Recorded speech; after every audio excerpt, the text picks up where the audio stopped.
Namun sayang, tak ada sosok sang suami, Stefan William.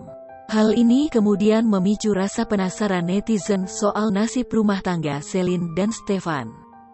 Apalagi keduanya belakangan dikabarkan pisah rumah dan sedang mengalami masalah.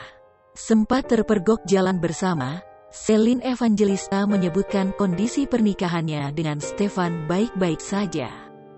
Meski menyebut rumah tangganya baik-baik saja, namun Celine menyebut anak-anaknya kini ikut dengannya. Ia juga mengungkap soal, whatever will be, apapun yang terjadi, terjadilah. Tanpa menjelaskan apa maksudnya. Meski tak tinggal serumah, Celine mengaku jika komunikasinya dengan Stefan pun masih terjalin. Rio juga sempat bertanya soal nafkah untuk anak-anak. Siapa yang membiayai, Celine sendiri atau Stefan? Celine hanya tertawa menanggapinya.